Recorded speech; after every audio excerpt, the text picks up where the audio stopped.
지난주에는 미련함에 대하여 살펴보았습니다. 도대체 미련함이 뭔가라고 했을 때에 미련함이라는 것은 하나님의 약속의 말씀을 믿지 않고 자기 생각, 판단을 믿고 사는 게 미련함이죠. 그러니까 오늘은 마음이 굽은 자예요. 마음이 굽은 자가 어떤 자인지 살펴보려고 하는데요. 그 마음이 굽은 자라고 되어 있지만 오늘 지난주 제목과 마음이 굽은 자는 이꼴 미련한 자다 이렇게 볼 수도 있잖아요. 오늘 나오는 여러 단어들 가운데 마음이 굽은 자라고 연결하면 배역한 자 또는 악인, 미련함 이런 단어들과 같이 연결되는 것이 마음이 굽은 자라는 의미죠. 그런데 미련함, 배역, 악함 이런 단어들을 우리는 국어사전적으로 정의를 하면 안 됩니다.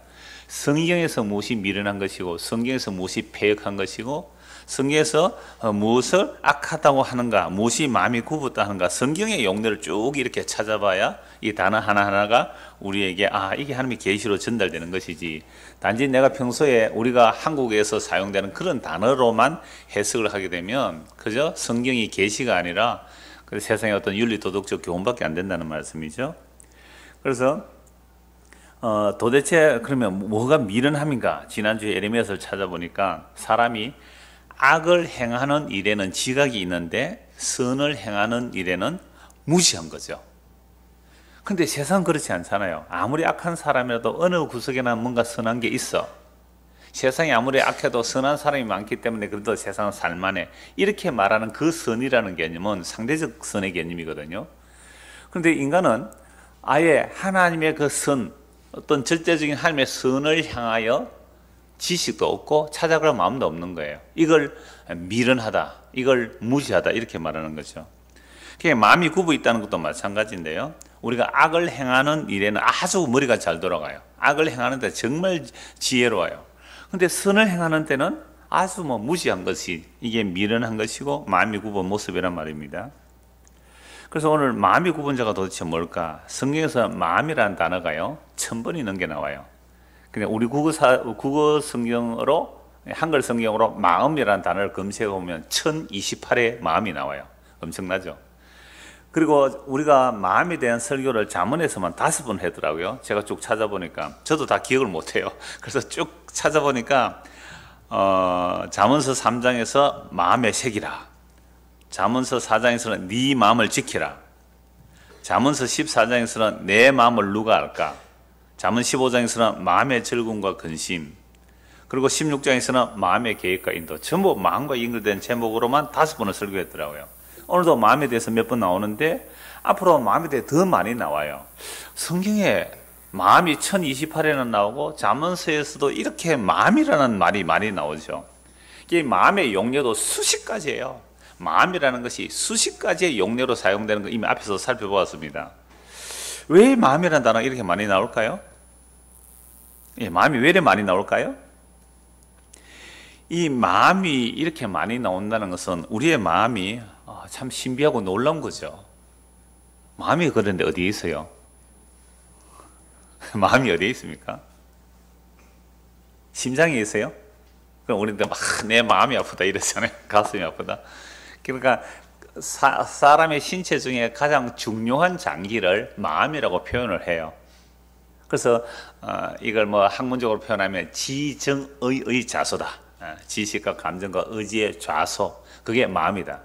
심장도 중요한 우리 마음의 장기이지만 심지어 콩팥 있죠. 콩팥도 중요해요. 그래서 성경에서 내 심장이라고 말할 때 마음이랄 때 콩팥을 마음이라고도 해요. 그러니까 우리는 마음이 아프다 이러지 말고 뭐라고 해야 돼요? 내 콩팥이 아프다 이러면 마음이 아픈 거예요. 그게 굉장히 중요한 기능이니까. 그래서 내 장기, 내장 이런 것들로 그 마음을 표현을 해요. 어떤 부족은 그러니까 마음이 기쁘다. 그 사람들은 마음이 목에 있다고 보여요. 그래서 내 목이 즐겁다 이런단 말이에요. 머리에 있다고 하는 사람도 있겠죠. 그러니까 마음은 굉장히 다양하게 용례로 사용하는데 그만큼 마음은 우리가 다 헤아릴 수 없다는 거죠. 제가 지난 원래 어떤 사람 만났는데 이분이 지구하고 태양계에 있는 다른 행성들하고 이렇게 지구의 크기를 비교한 거죠. 태양계 안에 있는 행성과 비교를 해봐도 지구는 정말 작더라는 거죠. 근데 이게 은하계에 만약 비추어 버리면 지구는요 보이지 않는 하나의 점이에요. 그리고 우리가 은하수들을 보잖아요. 은하수들. 그 은하계가 또 은하계 안에 있는 것만큼, 은하계의 그 개수만큼 또 은하계가 더 많다는 거죠. 그래서 그 광대한 우주에서 이 지구를 보면 지구는 보이지도 않아요. 그냥 우리가 은하수 그 별빛들이잖아요. 그렇게 그냥 하나의 점도 안 되는 그 지구인데요. 그 지구의 인간 하나인 우리 안에 천지를 창조하신 마음이 어떻게 들어올 수 있어요? 이렇게 질문했대요, 이분이. 근데 그 질문을 한 목사님, 네, 두 분 다 잘 알아요. 예, 설교 시간에 구체적인 이름을 들으니까 별로 안 좋아하더라고요. 그래서 그런 집사님과 그 목사님 대화를 했는데 그 목사님이 이렇게 대답을 했대요. 그 광활한 우주가 청량할 수 없지만 우리의 마음도 그 광활한 우주가 샘샘이라 그러더래요. 우리의 마음이 그만큼 넓다는 거 아니에요? 우리의 마음은 사실은 우주보다 넓어요. 왜? 우주를 생각하고 우리의 마음에 담을 수가 있잖아요. 우리의 생각 속에 담을 수 있으니까. 저도 어릴 때 그런 생각을 많이 했어요. 저 광활한 우주보다도 내 마음이 더 넓다. 왜요? 우리는 우주를 다 내 하나의 어떤 덩어리로 생각해서 내 마음에 품을 수도 있고 머리에 생각할 수도 있으니까 내 마음이 더 넓다고도 생각을 했거든요. 똑똑했죠? 어릴 때 그런 생각을 했으니까. 네, 그런 생각 안 해보셨어요? 해보셨을 거예요. 그러니까 우리의 마음은 그렇게 신비해요. 그래서 저는 그 부목사님의 이야기가 뭐 샘샘이라도 한 이야기를 저는 이렇게 해석을 했어요. 인간의 마음을 인간이 사실은 다 헤아릴 수가 없어요. 그러니까 우리 늘 하는 말이 내 마음 나도 몰라. 그때 왜 그런지 모르겠어. 이러잖아요. 뭘 하라 그러면 난 마음이 안 간다고. 나 위사에 또 그 사람에게 마음이 안 간다고. 우리 마음을 어떻게 헤아릴 수가 없는 거죠. 그러니까 이 마음이 중요할까요? 안 중요할까요? 정말 중요하죠. 그래서 학자들은 이 마음이라는 것을 지정의 좌소, 지성과 감정과 의지가 자리 잡는, 그러니까 인간의 가장 중심적인 것을 마음이라고 그러거든요. 그러니까 이 마음이 굽어버리면 어떨까요? 인간이 모든 것이 다 굽어지겠죠. 그 이야기를 오늘 좀 하려고 합니다. 본문 20절 다시 보십시오. 잠언 17장 20절. 마음이 굽은 자는 복을 얻지 못하고 혀가 패역한 자는 재앙에 빠지느니라. 그럼 마음이 굽은 자는 대꾸가 뭐예요? 패역한 자죠. 마음이 굽은 자는 마음에서 사람의 말이 나오거든요. 근데 마음에 있는 말을 바로 하면 그 사람의 모습이 드러나는데 그 마음의 말을 다르게 표현하죠. 이 패역한 혀죠. 그래서 그냥 마음이 굽은 자는 복을 얻지 못하고, 다른 말로 똑같은 말, 마음이 굽었다는 말이 뭐예요? 혀가 패역한 자. 혀가 패역한 자는 뭐예요? 재앙에 빠진다. 그러니까 마음이 굽은 자나 대꾸가 패역한 자니까 같은 말로 봐도 돼요. 마음이 굽은 자는 뭘 얻지 못해요? 복을 얻지 못하고 재앙에 빠지는 거죠. 그럼 우리가 마음이 굽으면 안 되겠죠? 마음이 발라져야 되겠죠? 왜? 마음이 굽으면 복을 받지 못하고 마음이 굽으면 이 재앙을 받으니까 우리가 마음이 발라져야 된다는 거죠. 그런데 문제는 뭐예요? 내 마음을 내가 어떻게 할 수가 없다는 거예요. 근데 문제는, 더 심각한 문제는 내 마음이 나는 날 때부터 굽어 있다는 생각을 안 해요. 내 마음이 굽었다는 생각을 아무도 안 해요. 내 마음은 언제나 옳다고 생각하는 거죠. 이게 더 큰 문제예요, 사실은. 그래서 성경에서 마음이라는 단어가 최초로 어디에서 나오느냐 하면 창세기에 나와요. 이건 너무 자주 말씀을 드렸지만 중요하기 때문에 또 찾아봅시다. 창세기 6장을 한번 보겠습니다. 창세기 6장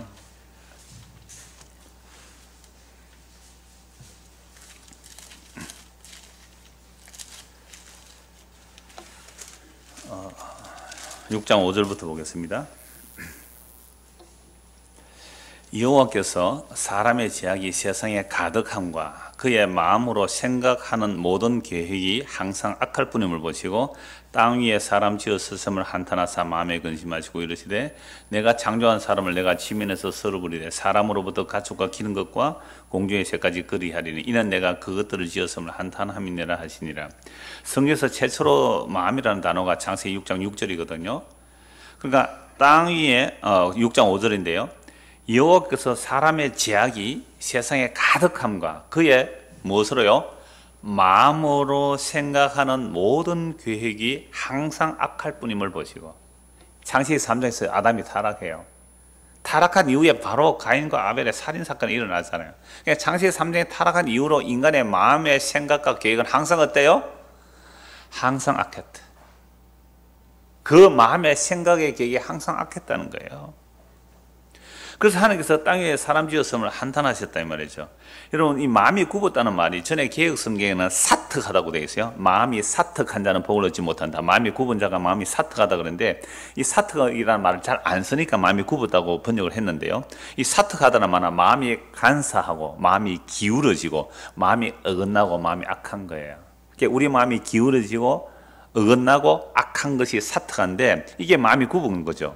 그럼 이렇게 되니까 사람이 복을 받지 못하고 재앙을 받게 되는데, 언제부터 마음이 기울어지고 사특하고 굽어졌어요?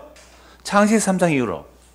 이미 가인이 아벨을 죽일 때에 마음이 어떠하다는 표현은 없지만 하나님께서 이미 경고하죠.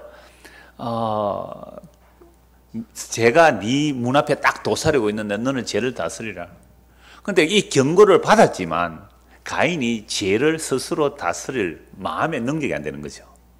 제가 딱 또 저놈 저거 아벨 저놈 죽여야지. 하나님께서 내 죄는 안 받아주고 아벨을 받아주니 저놈은 죽여버려야지. 이 분노의 마음을 다스릴 방법이 없는 거예요. 여러분, 요즘 끔찍한 살인 사건들 많이 일어나잖아요. 애인 잘 사귀어야 돼요. 아니, 애인이 안 만나준다고 결별하자 그러면, 아이고 미안합니다, 내가 그동안 당신을 괴롭혀서 이제 당신을 안 괴롭힐게 하고 가야 그거 사랑한 거 아니에요. 근데 안 만나준다고 막 죽이고 막 테러를 하고 얼마나 인간의 마음이 굽었으면 그럴까요? 그러니까 연애도 조심해야 됩니다, 요즘. 그러니까 이 마음이 사악하고 사특하고 마음이 굽은 이러한 인생들이 하나님 보실 때에 그 마음의 그 생각과 계획이 항상 악하다는 거죠. 그래서 하나님께서 어떻게 해요? 땅 위에 사람 지으신 것을 근심했어요. 땅 위에 사람 지었으면 한탄하시고 마음에 근심했다. 이런 단어를 보고 하나님이 전능하시다면서도 뭐 사람 지어놓고 뭐 죄 지을 줄 몰랐나 한탄하고 근심하니까 하나님이 전능하지 않다, 막 이런 말 하는 사람이 많더라고요. 이런 사람들은 자기 마음이 굽어서 그래요. 마음이 굽어있기 때문에 하나님의 뜻을 이해를 못해서 자꾸만 자기 중심으로 하나님이 틀렸다고 하는 거예요. 우리의 마음이 굽어있기 때문에 하나님이 이런 표현을 가지고 이럴 수 있느냐고 시비를 가리고 이러쿵 저러쿵 하나님께 시비 걸고 대드는 사람들은 다 어떻게 해요? 마음이 창세기 3장 이후의 인간이라서 그래요. 마음이 굽어 있어서 그런 거예요. 하나님이 이런 일을 통해서도 자기의 전능한 약속, 하나님의 언약을 이루는데 하나도 부족함이 없는 거죠. 이런 일을 통해서 오히려 하나님의 언약이 더 드러나는 거죠. 그러니까 우리 열왕기상 지금 우리 교사들이 읽어가면서 나누는 거 참 좋아요. 제가 거기에 개입 안 하는 이유는 제가 뭐 자꾸만 가이드라인을 제시할 것 같아서 그렇게 나누는 게 좋아요. 다 나오더라고요. 보니까 본색이 여러분들 본색이, 교사들 본색이 다 나오더라고요. 그러니까 이렇게 마음의 생각과 계획이 굽어 있기 때문에 항상 악하다는 거죠. 자, 여러분들에게 질문합니다. 여러분들의 마음의 생각과 계획이 항상 악하십니까? 정말 그러하십니까? 그렇다면 어떤 누가 여러분들을 욕해도 화내면 됩니까? 안 됩니까? 안 되죠. 그런데 우리가 어떤 사람이 조금만 내가 잘못하지 않는데 상대방이 나에게 뭔가 욕을 하거나 오해를 하거나 그러면 화가 나요, 안 나요? 나는 그것은 왜 그래요? 아니, 내 마음의 생각과 계획이 항상 악하다고 인정했다면 상대방이 뭐라고 해도 예, 당신이 옳습니다, 나는 전적으로 죄인입니다, 나는 다 틀립니다, 이렇게 나오면 화낼 일이 없잖아요. 싸울 일이 없잖아요. 근데 우리는 그렇게 안 해요. 어제 김현철 씨를 만났어요. 아침 12시 반에 와서 8시 반에 올라왔어요. 8시간을 꼼짝없이 붙어서 점심 먹고 저녁 때 되니까 우리 집사람 불러 같이 식사하자 그래서 저녁에는 또 집사람 같이 식사를 했어요. 그러니까 이분이 자기는 그러니까 이분이 헤어지면서 이 얘기를 해요. 목사님, 제 이야기를 설교에서 얼마든지 그 이야기 하셔도 좋은데 내 나쁜 이야기만 해주시고 혹시 목사님이 저를 좋게 이야기는 하지 마십시오라는 거예요. 왜? 목사님 그 믿음 좋은 사람이라고 내가 좋게 말해놓으면 다른 사람이 그 김현철 씨가 예수를 믿는데 막 실망할 것을 보여주면 내가 그 사람을 실족해 하면 안 되잖아요. 착하죠? 아니, 착한 거 취소입니다. 그래서 뭐라고 얘기했냐면요, 이 얘기를 해요. 자기가 공부를 잘 했다 그래요. 그러니까 엄마도 아주 유명한 대학에 나온, 나 이런 데 나온 여자애 하는 그런 대학에 나오시고, 그것도 교육학과, 뭐 2대 교육학과예요. 그러니까 자기는 그 중고등학교 때 겉으로는 재밌게 놀았지만 교회는 자기가 초등학교 6학년 때부터 다니고 가족을 다 전도했다 그러더라고요. 엄마에게 한 번도 애를 먹인 적이 없대요. 그리고 지금도 누구하고 잘 안 싸운대요. 그러니까 안 싸우는 이유는 내가 싸우면 내가 불편해서 안 싸운다는 거죠. 그러니까 착해서 안 싸운 게 아니래요. 착해서 안 싸운 게 아니래요.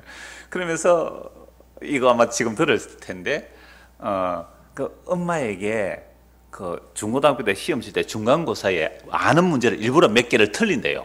아는 문제를 일부러 틀린대. 왜 틀렸을까요? 엄마의 기대치를 낮추려고 그랬대요.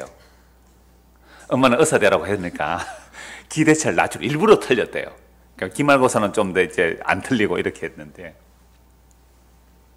제가 왜 이 이야기를 갑자기 하느냐면, 그러니까 겉으로 볼 때 아무리 애를 아버지가 착하다고 해도 그 속의 마음은 어때요? 엄마의 기대치를 낮추기 위해서 일부러 작전을 펼치던 그런 악한 마음이 그 안에 있는 것이요. 그러니까 다른 사람과 잘 안 싸우는데, 안 싸우는 이유가 착해서 안 싸운 게 아니라 뭐예요? 그게 귀찮은 거예요. 막 시비를 걸고 하는 거, 그게 귀찮아서 안 하니까 착한 게 전혀 아니라는 얘기를 좀 해주십시오. 그래서 제가 지금 하고 있는데요. 정말 마음이 편했어요. 뭐 경기도에서 잠시 만났고 낯선 사람과, 그것도 유명한 사람이가 저 커피집에 갔더니 인증사진 찍자고 하는 사람이 있더라고요. 두 사람 찍어줬는데. 그러니까 하나도 제가 안 불편한 거 있죠. 오늘 그 본문에 이 말씀이 있는데요. 여기에 보니까 오늘 제가 설교 원문을 작성하고 보니까 이 구절이 빠졌더라고요. 17장 22절. 마음의 즐거움은 양약이라도 심령의 근심은 뼈를 마르게 하네. 같이 있었던 게 8시간 같이 있었지만 즐거웠어요. 피곤하지 않았어요. 여러분, 손님 맞이하면 몇 시간만 있어도 머리 아프잖아요. 피곤하고. 안 불편했어요. 왜?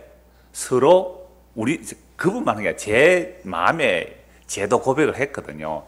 그러니까 그 사람도 이런 죄인이다, 나도 죄인이다 하기 때문에 마음이 안 불편했단 말이에요.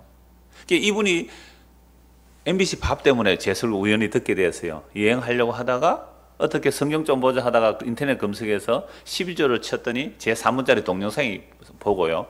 지금 뭐 한 3, 4주 만에 한 100편 설교를 들었대요. 그리고 자기 여동생은, 제가 자랑하죠. 뭐 자기 자랑 아니니까. 그 여동생은 이미 한 6, 7년 전에 오빠 이 세상은 누구 손 아래 있다고 생각해? 이렇게 묻더래요. 2살 아래 동생인데 하나님 손 아래 있지? 했대요. 아니야, 마귀 손 아래 있어.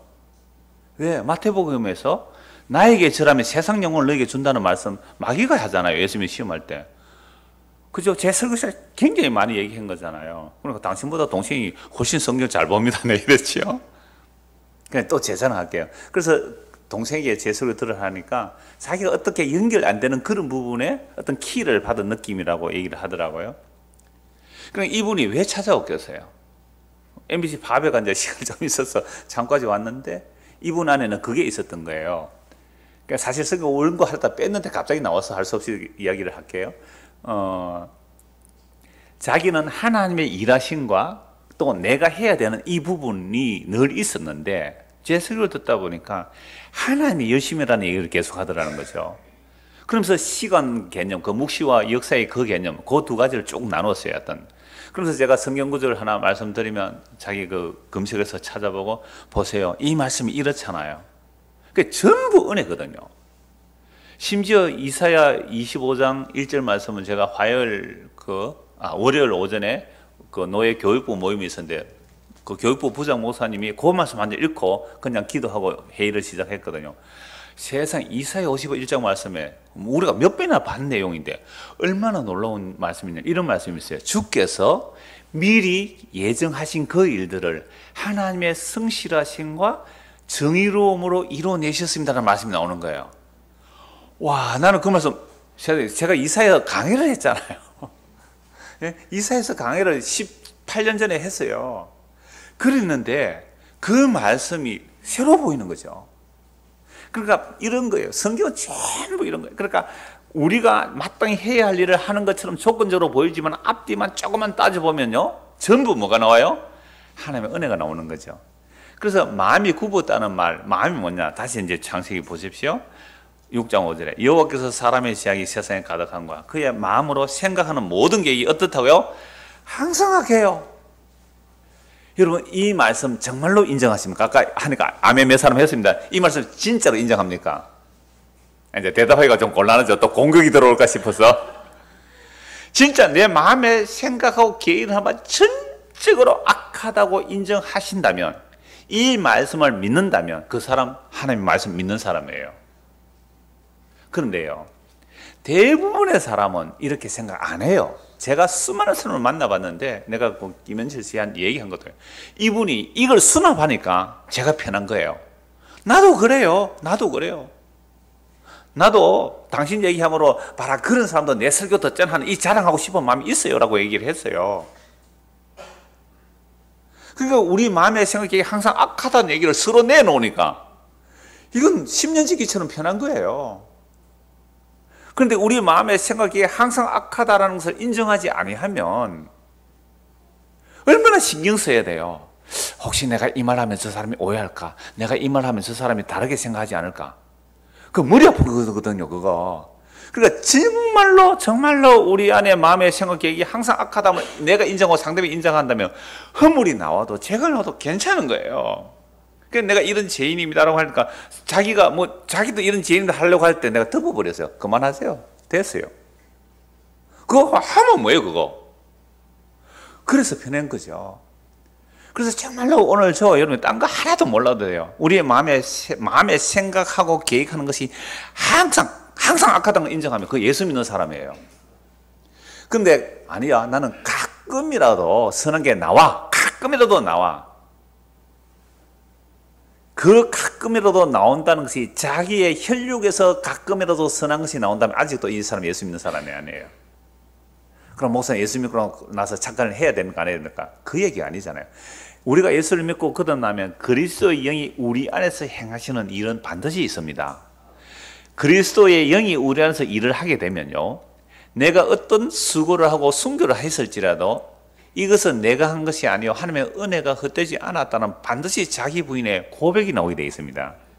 그런데 하나님의 은혜로 그 그리스도가 내 안에 임하셔서 그리스도의 영으로 일을 안 하고 내가 무언 일을 했다면 반드시 자기 자랑이 나와요. 말로서는 아이고 지수님 어떻게 이런 일을 하셨습니까? 예, 다 하나님의 은혜지요 라고 하면서 그래도 나니까 이러고 있다니까요. 이건 자기가 알아요. 그게 은혜로 한 것인지 지 이름 위해서 자기 명예 영광 위해서 했는지 복받으러 했는지 그건 자기가 알아요. 그래서 우리 인간의 어떤 혈과 육으로서 할 수 있는 것은 정말 마음의 생각과 계획이 항상 악한 것 뿐이에요. 그래서 하나님께서 이런 인생들을 보고 어떻게 하셨어요? 근심하시고 단식하세요. 자, 이거 창세기 6장 손가락에 이렇게 꽂아 두시고요. 21절 보십시오. 오늘 보면 17장 21절. 같이 한번 읽어봅시다. 미련한 자를 낳는 자는 근심을 당하나니 미련한 자의 아비는 낙이 없느니라. 이놈의 자식들이 항상 악하니까 하나님이 어떻게 해요? 아버지가 즐거우면서요 근심해요. 이 말씀을 보고 또 이렇게 묻죠. 하나님이 그러면 자식을 만들 때 왜 완전하게 못 만들었냐? 이렇게 또 대들 수 있잖아요. 그러니까 우리 부모들은 우리 자식을 낳았을 때에 참 미련한 자가 있으면 아버지의 근심이 되죠. 또 있어요. 25절도 보십시오. 나중에 이 말씀을 안 보고 넘어가겠습니다. 25절. 미련한 아들은 그 아비의 근심이 되고 그 어미의 고통이 되느니라. 미련한 자식을 낳으면 정말 근심이 되죠. 자식 때문에 얼마나 근심이 많아요. 그러니까 아비의 근심이 되고 어미의 고통이 되는데, 근데 성경을 보면요, 정말로 하나님 앞에 정직하게 사는 사람들의 자식이 굉장히 악한 자가 나오잖아요. 히스기야 왕 같은 경우에 누가 나와요? 므낫세와 악한 자가 나와요. 므낫세와 같은 악한 자 아들이요? 요시야라는 개혁자가 나오는 거죠. 그걸 볼 때에 부모가 잘했기 때문에 자식이 잘 나오고 부모가 못했기 때문에 자식이 나쁘게 나온다는 얘기가 없어요. 성경은 그거 다 무너뜨려 버려요. 근데 우리는 부모가 하나님을 잘 섬기면 자식이 복을 막 받는다 그러잖아요. 성경에는 그렇지 않아요. 부모는 완전히 악을 행하는데 자식은 너무 훌륭한 자식이 나오기도 하고, 부모는 너무 훌륭한데 자식은 완전히 악한 자가 나와요. 그러니까 우리는 자꾸만 내가 무엇을 하는 게 조건을 들이므로 내가 원하는 복을 받아내겠다는 이 생각으로 성경을 보니까 전부 그렇게 본 거예요. 아니요. 전혀 그럴 수가 없단 말이에요. 그래서 그러면 하나님이 미련한 자를 안 낳았다면 왜 이 인간들이 미련하고 이렇게 악해졌을까요? 전도서 답이 나와요. 전도서 7장 잠언 다음에요. 전도서가 있으니까 한번 보십시다. 전도서 7장 27절.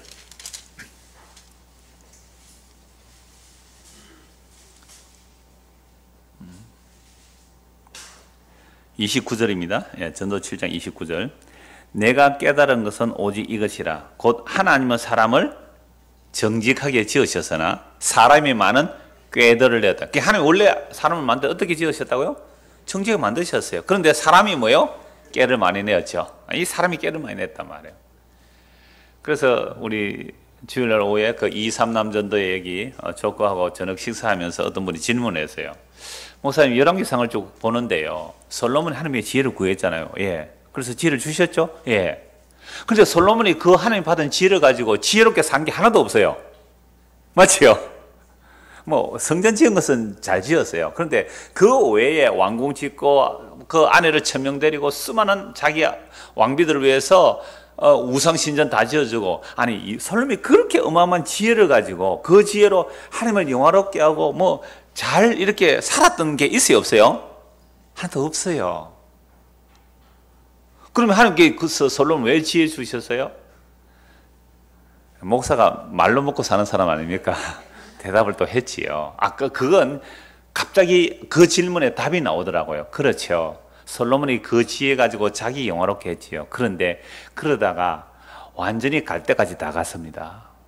그 지혜와 그 권력을 가지고 사람이 해볼 수 있는 쾌락을 다 쫓아가 봤습니다. 사람이 할 수 있는 일을 다 해봤단 말이에요. 우리가 상상하는, 내가 돈이 있으면, 권력이 있으면, 힘이 있으면 내가 할 수 해보고 싶다는 것을 다 해봤단 말이에요. 아내는 천명거 내려봤고요. 그 다음에 여러분 별장 안 짓고 싶어요? 추울 때는 따뜻한 데 가서 살고 싶고 더우면 시원한 데 가고 싶고 별장 다 지었어요. 사치, 쾌락 다 해봤어요. 지식 공부 다 해봐라. 혼자서 백과사전을 편찬할 정도의 지혜였어요. 그걸 다 해보고 나서 남긴 게 뭐예요? 우리가 보는 잠언서, 전도서, 아가서예요. 그렇다면 하나님께서 솔로몬에게 지혜 준 게 흔일이어서요? 아니에요. 진짜 지혜를 담고 있는 게 잠언서요, 지혜서요, 전도서요, 아가서잖아요. 그럼 하나님의 지혜가 헛된 거예요? 아니잖아요. 솔로몬은 그 지혜를 가지고 자기 쾌락을 사용했을지라도 하나님은 그 솔로몬의 그 지혜를 가지고 결국은 잠언, 전도서, 아가서를 남겨서 오늘 우리에게 진짜 지혜가 무엇인지 알려주시니까 하나님의 지혜는 헛돼요, 안 돼요? 하나도 헛되지 않은 거예요. 자, 그래서 다시요, 창세기 6장. 그래서 하나님께서는 근심하시고, 그러니까 자식이 미련하니까 아버지가 근심을 하는데 세상에서는 뭐 그러하지만 하나님께서는 왜 근심하실까요? 사람을 잘못 지은 거예요. 하나님이 정직하게 지어서 사람이 깨를 내었죠. 자, 그래서 썰어버리겠다. 다 썰어버리겠다라고 했단 말이죠. 자, 그런데 제가 부산 그 신우에 가서 이렇게 물었어요. 그렇다면 노아는 어땠을까요? 노아는 마음의 생각과 계획이 항상 악했을까요? 아니었을까요? 질문하니까 거의 대부분이 노아는 달랐을 거예요 라고 대답을 해요. 노아는 달랐을 거란 거죠. 그러니까 사람들의 마음의 생각이 항상 악한데 노아는 달랐을 거란 거예요. 왜? 노아는 당대의 의인이고 노아는 하나님과 동행했다라고 하니까. 여러분 어떻게 생각합니까? 다른 사람들은 다 마음의 생각이 항상 악했는데 노아는 가끔씩이라도 하나님을 생각하고 믿음으로 착하게 살았을까요? 그렇죠. 예. 우리는 그걸 알고 있단 말이죠. 우리는 그걸 알고 있죠. 근데 사람들에게 물어보세요. 그건요, 우리가 어려서부터 설교로 그렇게 들어온 거예요. 어려서부터 그래서 설교를 들었어요. 제가 우리 딸하고 차 타고 가다가 어떤 분이 설교를 하는데 화가 날 정도예요. 하여튼 무슨 설교를 할지라도, 그러니까 그 사람들은 하나님을 약속을 따라 경건하게 살았기 때문에 자꾸 이렇게 나오는 거예요. 전혀 그 내용이 아니거든요. 그러니까 우리는 어려서부터 노아는 의로웠기 때문에 하나님께서 방주를 예비하게 했다. 아니에요. 바로 이어서 나와요. 8절을 보십시오. 그러나가 나오죠. 그러니까 그러나 노아는 뭐요? 여호와께 은혜를 입었더라. 만약에 노아가 그 마음의 생각과 계획이 항상 악하지 않았다면 노아는 누구 없어도 구원받아요? 예수 그리스도의 희생 없이도 구원받을 수 있는 사람이 되는 거죠. 천만에요. 그래서 성경은 의인은 없나니 하나도 없다는 속에 누구도 포함되어야 돼요? 노아도 들어가야 되고 다니엘도 들어가는 거죠. 다니엘은 정말 흠이 없이 보이잖아요. 그러나 그도 죄인이에요. 에녹도 죄인이에요. 그럼 에녹은 왜 안 죽고 올라간? 그거 하나님의 은혜죠. 하나님의 계시를 받는 은혜란 말이죠. 그래서 노아가 은혜를 입었기 때문에 9절에 나옵니다. 이것이 노아의 족보니라. 노아는 의인이요 당대의 완전한 자라. 그는 하나님과 동행하였으며. 노아가 의인이 된 것은 은혜를 받았기에 의인이에요. 그럼 동일하게 오늘 우리가 하나님의 은혜로 예수를 믿게 되면 우리는 뭐가 돼요? 의인이 된 거예요. 마귀가 의인이 아니라 그런 거죠. 정말 하나님의 은혜로 인하여 예수를 믿게 되면 우리가 하나님께로부터 나왔고 예수님이 하나님으로부터 우리에게 와서 우리에게 뭐가 된다고요? 의가 되고 지혜가 되고 거룩이 되고 구원이 되는 거잖아요. 그럼 이미 우리는 그리스도 안에서 뭐예요? 의인이요. 당대의 완전한 자요. 하나님과 동행하는 자죠. 믿습니까? 그때 아멘 할 수 있어야 돼요. 목사님 나는 아닌 것 같은데요. 예수님의 피의 능력을 무시합니까 지금?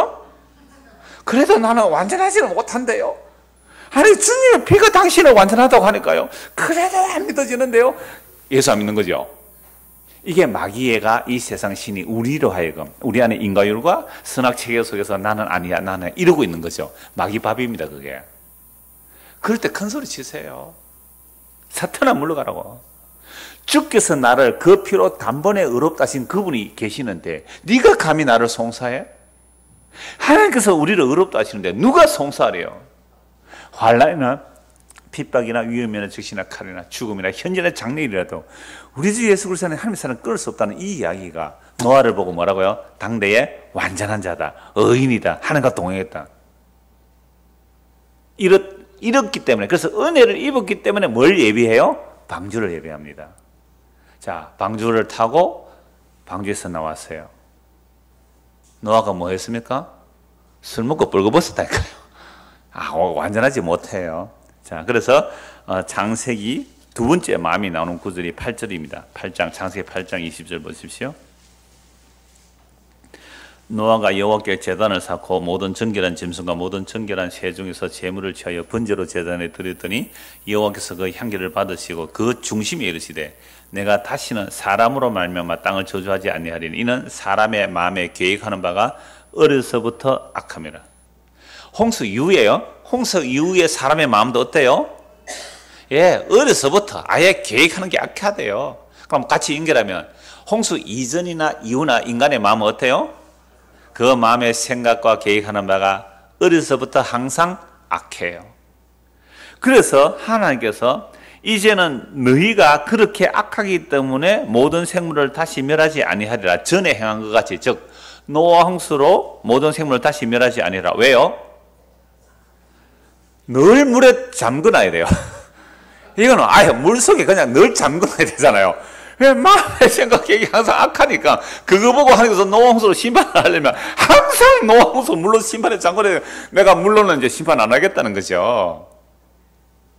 그래서 22절 땅이 있을 동안에는 심음과 거둠과 추위와 더위와 여름과 겨울과 낮과 밤이 쉬지 아니하리라. 그러니까 지금 가을이 왔잖아요. 이거 노아 언약 때문에 왔어요. 언제까지만? 땅이 있을 동안만. 이 땅이 사라지면 봄, 여름, 가을, 겨울도 의미가 없어지는 거죠. 땅이 있을 동안만. 그럼 마지막 이 세상을 불살라 버린다니까요. 자, 그러니까 노아가 하나님의 은혜를 입었는데 노아도 똑같이 홍수 전이나 후나 어떻게요? 마음의 생각이 항상 악해요. 그런데 뭐가 나타나요? 하나님의 은혜가 나타나니까 방주를 예배해요. 은혜가 나타나니까 제물을 드려요. 그래서 그 제물을 받으시고 하나님께서 약속을 해주시는 거죠. 그 제물, 희생 제물로 인하여. 그래서 하나님께서 노아 언약을 세우시면서 무지개 언약을 말씀하신 거예요. 자, 그래서 마음이 굽었다는 것, 마음이 굽었다는 것은 나는 마음이 굽지 않았다라고 생각하도록 만드는 게 누가 그렇게 생각한다고요? 마귀가. 에이, 내가 마음이 조금 굽기는 굽었지만 늘 굽은 것은 아니야. 이거 누가요? 마귀가 그렇게 교묘하게 우리를 파고들어요. 그러니까 나에게서 스스로 선을 만들어낼 수 있는 능력이 있어 라고 한다면 이게 마귀의 속임수에 넘어간 거예요. 이 세상 신이 그렇게 가려. 이게 윤리도덕적으로 나는 다른 사람보다 착해. 나 이렇게 착하니까 뭐 지옥에야 설마 가겠나. 교회 나오도 마찬가지예요. 종교적으로 내가 다른 사람보다 이만한 공적을 많이 쌓았으니까, 나는 개척 멤버니까, 나는 헌금을 많이 했으니까, 나는 봉사를 많이 했으니까, 그런 것들이 어떻게 자기 의로 사여져서 그것으로 만약 안심한다면 그 사람은 예수님을 믿는 사람이 아니고 자기의 행위를 믿는 사람이에요. 이거 저주받는 거예요. 그래서 사람 마음속에 그러한 생각들이 교묘하게 들어가서 자기는 다른 사람과 비교해 보아서 괜찮은 사람이야 라고 안심을 하고 있는 사람이라면 종교인이지 예수를 믿는 사람은 아니에요. 그런데 하나님의 택한 사람은 윤리도덕적으로 완벽하게 살고 또는 종교적으로 가장 열심히 살고 어떤 공적을 많이 쌓았다 할지라도 그것이 안심이 안 돼요. 자꾸 불안해요. 어쩔까? 그래도 계속 마음에 안심이 안 되는 그걸로 내가 아무리 선이라는 것을 내 최선을 다해서 쌓아놓아도 이것이 결코 나에게 안심과 위로와 힘이 안 되는 거예요. 그래서 계속 좀 더 이러고 가고 있는 거죠. 그렇게 고민하던 사람들이 이 복음을 딱 들으면 어떻게 돼요? 이런 거였어요? 그런 거군요. 그래서 새로 작곡을 하나 하고 있는데 제목이 그런 거군요. 그런 거였군요. 우리 몰라요. 우리 인생 몰라요. 지금도 우리 인생 해석 안 돼요. 우리가 지금 현재 당하는 이 일이 해석이 안 된다니까요. 해석이 안 되기 때문에 힘들고 괴로워하지만 10년 뒤에 이 지금의 현재의 고민을 할까요, 안 할까요? 안 한다니까요. 10년 뒤에 딴 고민 또 할 거예요. 그러니까 지금 현재 죽을 것 같은 고민은 10년 뒤에는 고민이 안 돼요. 그래서 그때에서는 뭐라고 말할까요? 주님 그런 거였군요. 그러니까 현재의 지금 환난과 고난과 연단이라는 그 과정에 있을지라도 이게 지금 죽을 것 같은데 하나님 보실 때는 우리에게 뭘 하고 계시는 거예요? 좋은 것을 주시면서 소망을 이루게 하시는 일이라 이 말이죠. 그러니까 우리는 뭐 하면 돼요? 환난 가운데 기뻐할 수 있는 거죠. 좀 미쳤다 하겠지만 성경은 그렇게 말해요. 환난 가운데 기뻐하라는 거죠. 미쳤다 그러면 미쳤다 소리 좀 듣지요 뭐. 너는 모른다 이렇게. 그래서 마음이 굽었다는 것은요. 잠언서에만 어떻게 나오는지를 한번 또 살펴봅시다. 잠언서 이제 다시 가서 11장 20절 한번 보십시다. 잠언 11장 20절.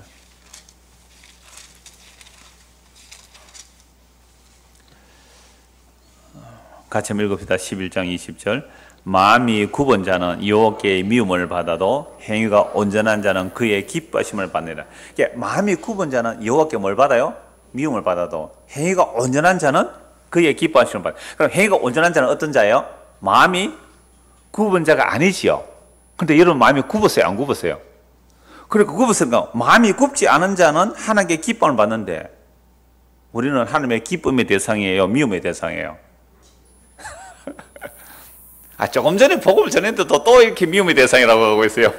나는 마음이 굽어도 주께서 나의 의가 되시기 때문에 나는 하나님의 기쁨을 받습니다. 좀 뻔뻔해졌어요. 자, 여기에 마음이 굽은 자는요. 진짜 마음이 굽으면 자기가 마음이 굽은 줄을 모르는 자가 마음이 굽은 자예요. 자기가 마음이 굽은 자인 줄을 아는 사람은 은혜를 입은 사람이에요. 근데 자기 마음이 굽지 않았다. 근데 가끔씩은 가끔씩 굽었지 난 늘 굽은 게 아니다. 이것도 아직 은혜 못 받은 사람입니다. 제 방에 가면 그 피사의 사탑 그림이 있어요. 전에도 한번 설교 시간에 예를 들었는데 여러분들이 워낙 얘는 기억을 잘하고 있어서 한 번만 두 번 딱 하면 저거 들었다 이렇게 하는데 뭐 할 수 없습니다. 두 번이라도 해야죠. 그 피사의 사탑을 그린 준 사람이 우리 주보가 오래 쓴다고 선물로 준 거예요. 그러니까 피사의 사탑을 똑바로 그려놓은 거예요. 피사의 사탑을 똑바로 그려놓아요. 그럼 나머지 건물이 다 어떻게 돼요? 삐떡하잖아요. 그 왜 그림 왜 그렸을까요? 내가 삐딱한 피사의 사탑이에요, 내가. 그런데 내가 똑바르다고 생각하니까 다른 게 뭐예요? 다 삐딱한 거예요. 이게 마음이 굽은 자예요. 솔직히 우리 그렇습니까? 안 그렇습니까? 그래요. 지가 잘못해놨고 다른 사람이 네가 굽었다고 이래 말하면 아니다. 다른 사람이 다 틀렸다. 내가 옳다. 이게 뭐예요? 마음이 굽은 거예요. 그래서 진짜 마음이 굽은 사람은 자기의 마음이 굽은 줄을 모르는 사람이 마음이 굽은 자예요. 이런 사람은 자기 의로 무장을 하고 있기 때문에, 자기 의로 무장을 하기 때문에 하나님의 미움을 받는 거잖아요. 근데 하나님의 은혜가 임하면 어때요? 나는 늘 굽은 자입니다, 마음이. 이게 하나님의 은혜를 입은 자의 고백이에요. 자, 12장 8절. 잠언 12장 8절. 사람은 그 지혜대로 칭찬을 받으려니와 마음이 굽은 자는 뭘요? 멸시를 받아요. 아, 마음이 굽은 하나님의 멸시를 받구나. 14장 14절 보십시오. 14장 14절 같이 읽읍시다. 마음이 굽은 자는 자기 행위로 보응이 가득하겠고 선한 사람도 자기의 행위로 그를. 마음이 굽은 자는 자기 행위로 가득 채운다 이 말이죠. 예? 마음이 굽은 자는 자기 행위로, 요 보응이라는 말은 원래 없는 단어예요. 연결을 하기 위해서인데 마음이 굽은 자는 자기 행위로 가득 채우는 거예요. 이게 마음이 굽은 자예요. 그 보응이랑 서 빼버려도 돼요. 그 보응이랑 지워버려도 되는 글자입니다. 원래 히브리어는 없는데 연결하기 위해서 그냥 자연스럽게 붙여놓은 거니까. 마음이 굽은 자는 뭐래요? 자기 행위로 가득 차 있어요. 내가 뭘 했고. 그래서 제가 종종 얘기했잖아요. 부부 싸움을 하든지 이웃과의 싸움을 하든지 항상 왜 싸운다고요? 내 행위를 내 안에 가득 채우고 있기 때문에 싸우는 거예요. 근데 나는 내가 한 행위는 다 뭐뿐이다? 죄뿐이다. 내 마음의 생각이 항상 죄뿐이다. 나 행한 것 죄뿐이니. 그 찬송은 잘하잖아요. 근데 내 마음에 있는 것은 내가 굽은 마음으로 내가 한 행위로 내 안에 채운 것은 다 굽은 겁니다. 라고 할 때 이거 인간으로 사실 가능할까요? 불가능할까요? 저 불가능합니다. 저 좀 착해 보이잖아요. 안 착했다 그러던데. 저를 가장 잘하는 사람이 누구일까요? 아내예요. 집사람 많아요.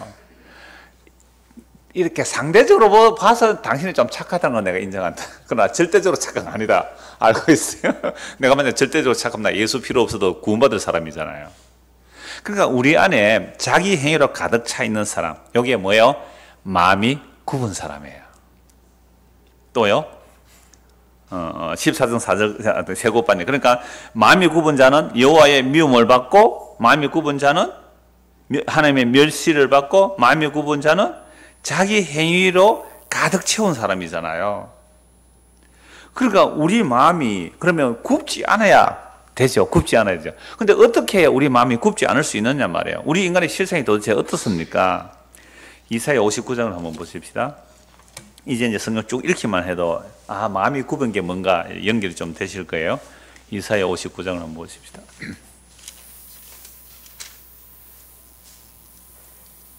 7절입니다. 원래 이사야 59장 사실 1절부터 다 읽어야 돼요. 1절부터 다 읽어야 되는데 그건 여러분 숙제 집어서 읽으시고 7절에서 8절 같이 한번 읽읍시다. 그 발은 행악하기에 빠르고 무지한 피를 흘리기에 신속하며 그 생각은 악한 생각이라 황폐와 파멸이 그 길에 있으며 그들은 평강의 길을 알지 못하며 그들이 행하는 곳에는 정의가 없으며 굽은 길로 스스로 만드나니 무릇 이 길을 밟는 자는 평강을 알지 못하느니라. 하나님께서 구원 못하는 이유가 손이 짧아서 구원 못하는 게 아니란 말이에요. 너희 악이 가득하다라고 하죠. 그 악이 뭐냐면 독사의 알을 품는데요. 그 행위는 죄악의 행위예요. 독사의 알을 품고 그 사상으로 만든 의로운 행위로 옷을 입었는데 6절 보세요. 그 짠 것으로는 옷을 잊을 수가 없고 알을 품었다는 건 독을 품은 거예요. 5절에 독사의 알을 품었다. 우리의 사상이 어떻다 그래서요? 항상 악하잖아요. 마음의 생각이 항상 악해요. 그 악한 생각으로 선이라고 만들어내서 우리는 사람들이 볼 때는 선이에요. 착한 일이에요. 그래서 우리가 선이라 착한 것이라고 만들어냈는데 하나님 보실 때는 그게 뭐예요? 독사의 생각이란 말이에요. 뱀의 생각이라는 거죠. 그래서 그 사상이 나온 결과 그 알이 터져서 독사가 나오는 거죠. 그래서 그 짜는 것, 우리의 행위로 짜서 만드는 그 옷감으로는 옷을 잊을 수가 없는 거예요. 그 행위로는 자기가 가릴 수 없을 것이면 그 행위는 무슨 행위예요? 죄악의 행위. 그러니까 내가 스스로 만들어 입은 나의 의의 옷, 무화과나무 잎이죠. 그건 하나님께 보실 때는요, 이 독사의 생각이란 말이죠. 그래서 그 발은 행하기에 빠르고 무지한 피를 흘리기에 신속하며 그 생각은 무슨 생각요? 악한 생각이라. 황폐와 파멸의 그 길이, 이게 마음이 굽은 자의 모습이잖아요. 그들은 평강의 길을 알지 못하며 그들이 행하는 곳에는 정의가 없으며 얻은 굽은 길을 어떻게 해요? 스스로 만들고 있어요. 우리가 바른 길이라고 막 만들고 하지만 그것이 하나님 볼 때는 뭐예요? 굽은 길을 우리가 스스로 만들고 있어요. 정말 성경은 우리 인간의 그 깊은 속에 있는 생각을 이렇게 적나라하게 드러내고 있어요.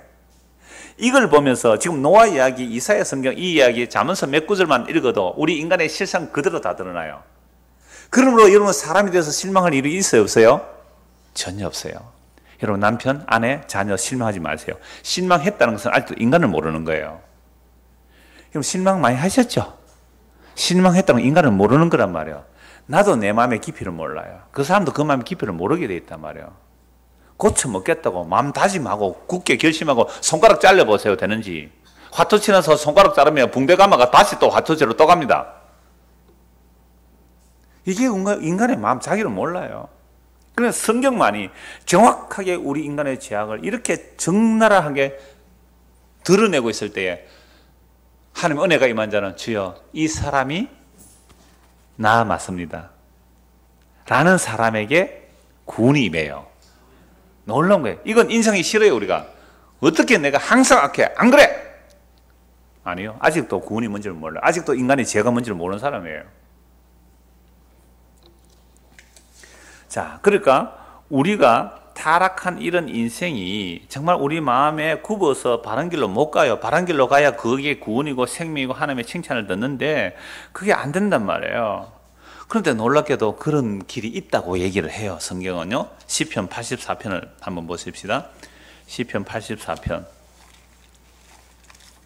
그게 마음이 굽은 것이 마음의 문제만이 아니에요. 마음의 길 이렇게 보면 되죠. 시편 84편 5절에 보시면요. 같이 한번 읽읍시다. 주께 힘을 얻고 그 마음에 시온의 대로가 있는 자는 복이 있나니. 뭐 시온이라는 말도 사실 없는다는데 붙였어요. 왜냐하면 이게 성전을 향한 노래거든요.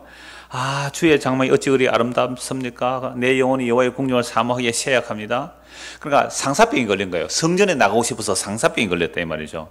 내 마음과 육체가 살아계신 하나님께 부르짖네. 나의 왕 나의 하나님 만군의 여호와여 주의 제단에서 참새도 제 집을 얻고 제비도 새끼들 보금자리를 얻었나이다. 주의 집에 사는 자들은 복이 있나니 그들이 항상 주를 찬송합니다. 정말 지금 성전에 못 나가는 마음이에요. 쫓겨다니면서 또는 뭐 다윗의 시일 수도 있고 이 고라자손의 시로 되어 있는데요. 정말 성전에 가고 싶은 거예요. 그래서 주께 힘을 얻고 그 마음에 모시는 자 시온의 대로 정말 하나님을 향하는 그 대로 마음이 열려 복이 있다. 눈물 골짜기를 지날지라도 그곳에 많은 샘이 있을 것이고 이른 비가 복을 채워준다. 쭉 말하면서 10절을 보십시오. 주의 궁정에서의 한날이 다른 곳에서의 첫날보다 나은 적 악인의 장막에 사는 것보다 내 하나님의 성전 문지기로 있는 것이 좋습니다. 악인의 장막, 악인의 궁중에서 첫날을 사는 것보다 내가 하나님의 집에 뭐로 있어도 문지기로 있는 것이 더 좋습니다. 이런 자의 마음은 어떻게 해요? 마음이 굽었어요? 발라요? 마음이 발라져 있죠. 대로가 열려져 있죠. 하나님을 사모함이 우리 주 예수 그리스도의 예수 그리스도를 사모함이 그 은혜를 사모함이 이렇게 돼 있는 사람들은 마음이 발라진 거잖아요. 그런데 이 마음이 발라진 자들의 자리가 어느 자리일까요?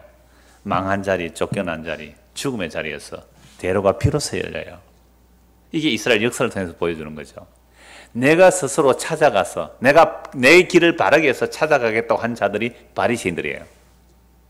그런데 나는 안 돼요 라고 무너진 자들의 자리에서 길이 거기서 열리는 거죠. 그래서 천국은요 없는 데서 생기는 길입니다. 사람의 길이 끊어진 자리가 천국이 시작되는 길이란 말이죠. 이게 성경 전체가 이걸 보여주고 있습니다. 이사야 40장 한번 보십시오. 이사야 40장입니다.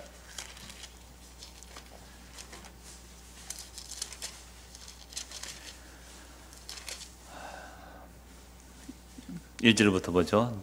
너희의 하나님이 이르시되 너희는 위로하라 내 백성을 위로하라 너희는 예루살렘의 마음에 닿도록 말하며 그것에게 외치라 그 너희에게 때가 끝났고 그 제약이 사함을 받았느니라 그의 모든 죄로 말미암아 여호와의 손에서 벌을 배나 받았느니라 할지니라 하시니라.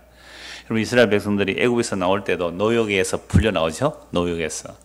자, 이들이 하나님의 말씀을 순종하지 않으므로 바벨론 포로로 잡혀가요. 바벨론 포로로 잡혀갔을지라도 거기서도 노역에서 풀려 나오잖아요. 그래서 네 제약이 용서받았다. 여호와의 손에서 벌을 배나 받았다. 망한 거잖아요. 나라가 망하고 성전이 파괴되고 바벨론 포로 잡혀가서 나라가 망한 거잖아요. 근데 그 망한 자리에서 뭐가 선포돼요? 내 백성을 위로하라는 거예요. 뭐가 열리니까 위로하는 거죠? 3절 보십시오. 외치는 자의 소리에 이르되 너희는 광야에서 여호와의 길을 예비하라. 사막에서 우리 하나님의 대로를 평탄케 하라. 골짜기마다 도두어지며 산마다 언덕마다 낮아지며 고르지 않은 곳이 평탄하게 되며 험한 곳이 평지가 될 것이요 여호와의 영광이 나타나고 모든 육체가 그것을 함께 보리라. 이는 여호와의 입이 말씀하셨느니라. 이거 뭐 도로공사라는 말입니까? 그런 거 아니죠. 산 깎아가 골짜기 메우고 굽은 거 바르게 하고 평탄하게 하고 이런 얘기가 도로공사가 아니잖아요. 뭔 얘기예요? 여호와를 맞이할 준비를 하라. 그 주를 맞이할 준비를 하라는 거죠. 그래서 우리의 교만이 높은 산은 교만을 말할 수 있어요. 우리의 높은 그 교만들이 주님을 맞이하지 못하게 돼 있고 우리의 그 깊은 골짜기는 제약으로 받아들이잖아요. 그런 제약의 골짜기는 주를 맞이 못하는데 그 산을 깎고 골짜기를 메꾸어서 꾸불꾸불한 길을 대로를 만들어 평탄한 대로를 만들어. 그래서 시편 84편 5절에 뭐가 있는 자는 복이 있다고요? 그 마음에 시온에 대하여 주님을 향한 길이 열려있는 사람은 복이 있다 그랬잖아요. 그 마음. 근데 우리 마음에는요 주님을 향한 길이 없어요. 산이 가리고 있어요. 골짜기가 막고 있어요. 길이 어그러져 있어요. 이게 우리 마음이 굽어 있기 때문에 정말 그 주님의 길을 맞이를 못하고 있죠. 그런데 언제 이 복음이 이 위로의 말씀이 선포돼요? 완전히 망해 있는 자리에. 완전히 망해 있는 자리에. 거기에 위로의 말씀이 주어지는 거죠. 이제 길을 수축하라. 아니, 완전히 망해 있는데 뭔 길을 만들어요, 우리가. 그래서 주의 말씀은 주께서 이 말씀을 하시고 주께서 이 길을 만들어 주세요. 그래서 우리가 길을 만들어 주께로 가는 게 아니라 길 자체이신 그분이 우리에게로 와요. 나는 길이요 진리요 생명이라고 하신 예수 그리스도가 우리에게 오셔서 우리를 길 위에 얹어서 데리고 가시는 것이 야곱의 사닥다리예요. 야곱이 형님 속이고 아버지도 속이고 도망가다가 아무것도 없는 광야에서 돌베개 베고 잤는데 그때 꿈에 뭐가 나타나요? 사닥다리가 자기가 만들어서 올라가서 하늘에서 사닥다리가 내려와요. 그걸 베델이라 그래요. 하나님의 집이라 그랬어요. 그래서 요한복음 1장에 보니까 예수님 이렇게 말씀하세요.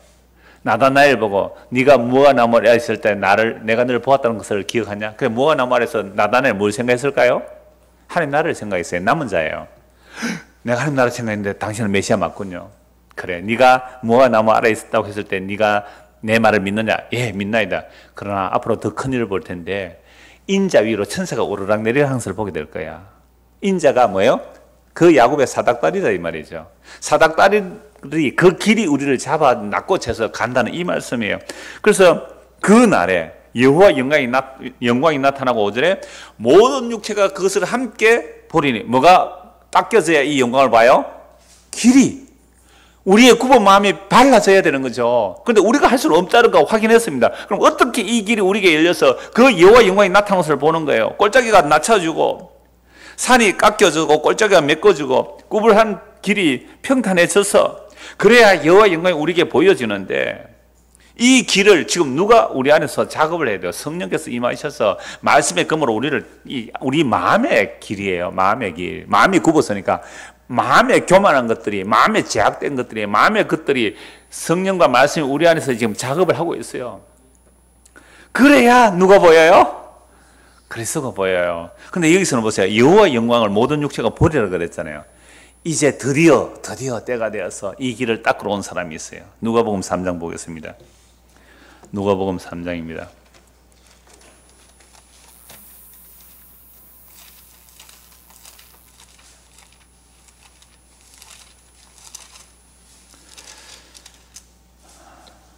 누가복음 3장 2절입니다. 안나사와 가야바가 대제사장으로 있을 때에 하나님의 말씀이 빈들에서 사가라의 아들 요한에게 임한지라. 요한이 요단강 부근 근처에 와서 제3을 받게 하는 회개의 세를 전파하니 선지자 이사의 책에 선바. 방금 이사야 40장 읽었죠? 길 닦는 이야기. 이걸 누가 지금 닦고 있어요? 세례 요한이. 광야에서 외치는 자의 소리가 있어 이르되 너희는 주의 길을 준비하라. 그의 오실 길을 곧게 하라. 모든 골짜기가 메워지고 모든 산과 작은 산이 낮아지고 굽은 것이 곧아지고 험한 길이 평탄해질 것이요 모든 육체가 하나님의 구원하심을 보리라. 하나님의 영광을 본다는 말이 뭘 본다는 거예요? 하나님의 구원하심을 보리라. 그래서 세안에 회개하라 천국이 가까이 왔다. 이게 뭐 하는 거예요? 길 닦는 작업이죠. 회개하라 천국이 가까이 왔다. 누가 왔다는 거예요? 예수님이 오셨다. 그러니까 이제 마음이 발라지는 사람, 마음이 굽은 것이 마음이 발라지는 것은 세례 요한의 그 말, 이사야 선지자의 그 말, 회개하는 자, 그들은 누가 보이게 되겠어요? 예수님이 보이죠. 근데 누가 회개합니까? 누가 회개합니까? 죄가 없다는 바리새인들을 회개 안 하죠. 그래서 요한이 실제로 세례받으러 나오는 무리에게 이르되 독사의 자식들아 누가 너에게 일러 장차 올 진노를 피하라 하더냐. 너무 무서운 말씀하죠. 회개 합당 열매 맺으라. 아브라함의 조상이라 하지 말라. 하나님은 돌들도 아브라함 자손 된다. 도끼가 나무 뿌리에 놓였다. 막 선포를 하는 거죠. 그랬을 때에 이 세례 요한의 길 닦는 메시지, 회개하라 천국이 가깝다는 이 이사야 40장의 말씀을 선포할 때에 누가 회개합니까? 죄인들이 회개하죠. 죄인들은 뭘 인식하는 사람들이죠? 나는 마음이 굽은 사람입니다. 세리, 그죠? 창기, 죄인들, 이방인들, 나는 마음이 굽었다는 것을 인정할 수밖에 없는 자죠. 그런데 바리새인 서기관 제사장들은 자기들은 마음이 안 굽었다고 그래. 마음이 안 굽은 그들이 진짜 굽은 자예요. 근데 진짜로 세리와 죄인들은 자기들이 마음이 굽은 자를 알거든요. 회개하라 천국이 가까웠다. 그 말씀 앞에 예수를 믿게 되는 거죠. 여러분 이게 복음이 선포되는 것이고 오늘 우리도 예수를 믿는 것이 이렇게 되는 겁니다. 자, 그래서 오늘 본문 한 번 더 봅시다. 결론은 이미 다 몇 번이나 결론은 내려졌습니다. 본문 23절입니다. 악인은 사람의 품에서 뇌물을 받고 재판을 굳게 하느니라. 왜 이래요? 마음이 굽어서 그래요. 그죠? 마음이 굽어서. 24절. 지혜는 명철한 자 앞에 있거늘 미련한 자 눈을 딴 것이다. 이거 결론으로 보겠습니다. 미련한 아들 아까 보았습니다. 25절, 26절 보십시오. 의인을 벌하는 것과 귀인을 정직하다고 때리는 것은 선하지 못하니라. 의인을 벌하는 시대, 귀인을 뭐요? 정직하다고 때려요. 정직하면 상주해야 되잖아요. 근데 어떻게요? 정직하다고 때려요. 타락한 사회 속에서 혼자 정직하면 어떻게 해요? 타락한 자들이 정직한 자를 왕따시켜요. 때려요. 이게 다 왜 이렇게 돼 있어요? 마음이 굽어서 그래요. 마음이 굽어서 그래요. 우리가 이런 말씀을 보고 세상을 보면 세상이 해석이 되죠. 저거 마음이 굽어서 그러나.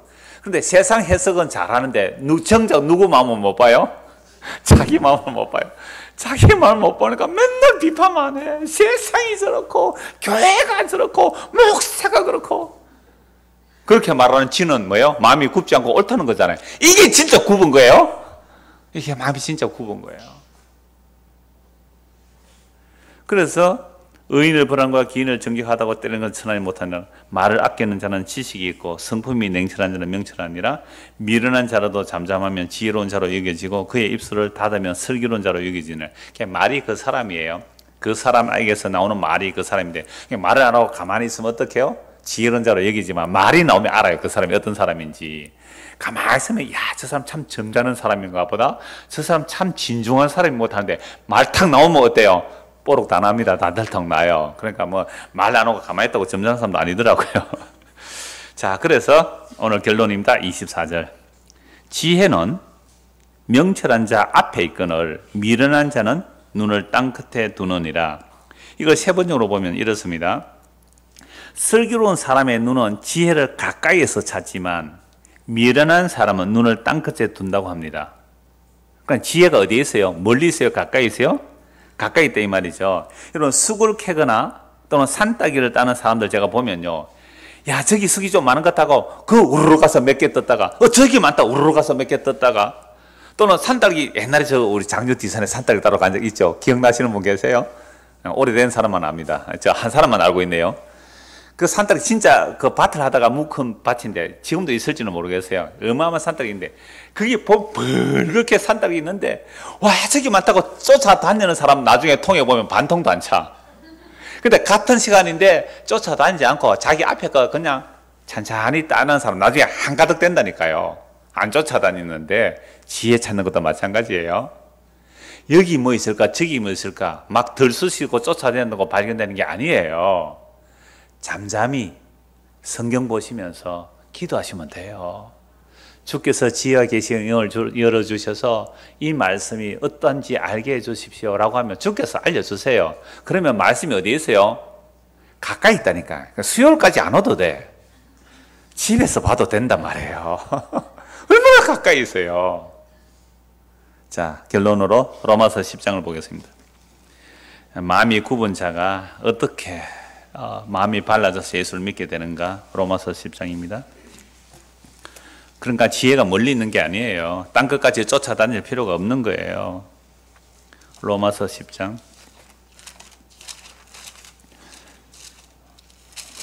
1절부터 봅시다. 형제들아 내 마음에 원하는 바와 하나님께 구하는 바는 이스라엘 위함이니 곧 그들로 구원함을 받게 함이라. 내가 증언하노니 그들이 하나님께 열심히 있으나 올바른 지식을 따른 것이 아니니라. 하나님의 의를 모르고 자기 의를 세우려고 힘써 하나님의 의에 복종하지 아니하였느니라. 이게 마음이 굽은 자의 모습이잖아요. 율법을 주니까 율법으로 자기 죄를 알라고 주셨는데 그 율법으로 자기를 치장하고 있었으니까 이게 마음이 굽어서 그래요. 율법으로 죄를 알고 예수를 믿어야 되는데 율법으로 자기를 치장하고 있으니까 자기는 굽은 자다 아니다? 아니다. 나는 율법의 의로 흠이 없다. 나는 율법의 의로 흠이 없다. 이게 뭐예요? 마음이 굽은 거잖아요. 그러니까 누구를 안 믿어요? 예수라면. 갈릴리 나사렛 예수 네가 뭔데? 뭐 네가 우리를 위해서 생명을 주고 살과 피를 준다고 웃기지 마라. 미친놈이다 너. 십자가에 못 박아 죽어버려요. 마음이 굽은 증거가 이거예요. 자기가 마음이 굽은 줄을 모르니까 진짜 마음이 바르신 예수님을 배척한 거죠. 그래서 바울이 이렇게 말해요. 그리스도는 모든 믿는 자에게 의를 이루기 위하여 율법의 마침이 되시니라. 모세가 기록하되 율법으로 말미암는 의를 행하는 사람은 그 의로 살리라 하였거니와. 율법의 의로 행해서 살 수 있다. 그러나 그렇게 살 사람이 어디 있느냐 이 말이에요. 6절 믿음으로 말미암는 의는 이같이 말하되 네 마음에 누가 하늘에 올라가겠느냐 하지 말라 하니 올라가겠느냐 하면 그리스도를 모셔 내리려는 것이요 혹은 누가 무저강에 내려가겠느냐 하지 말라 하니 내려가겠느냐 하면 그리스도를 죽은 자 가운데서 몰서 올리는 것이라. 이 무슨 말이에요? 내가 진리를 찾아 나서겠다고 하늘까지 올라가고 저 지옥까지 내려가겠다 그 얘기가 아니란 말이에요. 그럼 무슨 말하느냐? 말씀이 네게 가까워. 어디 있다고요? 네 입에 있고 네 마음에 있다 하였으니. 이것도 성경에 나오는 말씀이에요. 신명기 30장 말씀이에요. 곧 우리가 전파하는 뭐요? 믿음의 말씀이라. 근데 이게 구약시대 돌판에 기록됐는데 예레미야 31장 새언약에서는 마음에 기록된다고 했잖아요. 그러니까 하나님의 말씀 그 진리 지혜가 어디에 있어요? 내 입에 있고 내 마음에 있죠. 그러니까 내 마음에 있는 것이 뭐로 나와요? 입으로 나오겠죠. 그래서 대화를 해보면 이 사람이 진짜 자기는 마음이 굽은 자인데 전적으로 마음이 굽은 자고 생각이 항상 악한 자인데 예수님의 은혜로 삽니다라는 것이 마음에 있다면 반드시 말로도 그렇게 나와요. 근데 이 말을 나누는데 꼭 이렇게 토를 달아요. 그런데 그렇지만 그래도 우리가 이건 아직도 마음이 자기는 바른 게 있다는 얘기예요. 그래서 전적인 마음으로 굽은 죄인임을 고백했다면 정말 주의 은혜가 임하여 정말 하나님께 기뻐하시는 일들을 할 수 있어요. 희생과 헌신이 나올 수 있어요. 그런 자들은 이건 내가 한 것이 아닙니다라는 나와요. 그래서 저도 이렇게 종종 말을 해요. 그건 정부는 제 부족함을 조금 알아요. 다는 몰라요. 제가 어떻게 지자는 거 얼마나 많이 해요. 오늘도 설교에서 몇 번 했는데. 그렇지만 조금은 알아요. 제가 부족한 자임을 아는데 근데 어떻게 이 내같이 이런 사람의 말을 듣고 그렇게 기뻐하고 위로를 받고 힘을 얻는 사람 보면 내가 잘했다는 생각 정말 추호도 없어요. 희한하다 그 사람. 그럴 때는 뒷머리를 끌적끌적 하는 거죠. 이상하네 그거 참. 그때 하는 말은 이거예요. 저는 그저 도일 뿐이고 말씀이 당신에게 역사한 것 뿐이에요. 이건 사실이에요. 사실. 그러니까 우리가 같은 말을 할 수 있다는 거. 그 말씀이 우리 마음에 있다면, 우리 입에 있다면, 그 말을 할 수 있다면 이 얘기를 하는 거예요. 그래서 9절 보십시오. 네가 만일 네 입으로 예수를 주로 시인하며 또 하나님께서 그를 죽은 자 가운데서 살리신 것을 네 마음에 믿으면 구원을 얻으리라. 자, 마음이 굽은 자는 이 말씀이 믿어집니까? 안 믿어집니까? 안 믿어져요. 예수님이 십자가에 죽으심과 부활이 우리의 죄를 용서하시고 우리를 없다게 살아나셨다는 이 복음의 내용이 믿어지는 사람은 마음이 이제 발라진 거예요. 지금까지 굽어져 있어서 못 믿었어요. 근데 마음이 발라진 거죠. 이건 주께서 우리 안에 오셔서 기경해 주시고 굽은 마음을 발라주셔서 이제 높은 교만을 꺾어내고 웅덩이를 메꾸어서 비틀린 길을 바르게 해서 누가 보이게 했어요? 십자가에서 다 했다는 예수님이 보이시면 그게 마음이 발라진 거예요. 이 길로 걸어가는 저와 여러분 되기를 소원합니다. 기도하겠습니다. 하나님 아버지, 우리의 마음이 정말 굽어 있었고 온통 마음의 생각 계획이 항상 악했다는 사실을 우리는 알지 못했기에 이웃과 다투고 하나님과 다투고 내 자신과도 다투었습니다. 그러나 말씀을 보니 우리는 태어나면서부터 우리의 마음의 생각 계획이 항상 악하여 항상 굽은 길로만 갔기에 진짜 바르신 예수 그리스도를 틀렸다고 했습니다. 이제 회개합니다. 정말 예수님만이 길이요 진리요 생명입니다. 그 길과 진리와 생명이신 예수님이 친히 우리에게 찾아오셔서 우리를 그 길 위에 세우시고 걸어가게 하시니 이제는 믿음으로 가는 우리 모두가 되도록 은혜를 베풀어 주옵소서. 예수 그리스도를 받들어 기도드리옵나이다. 아멘. 자, 이렇게 기도하고 돌아가겠습니다.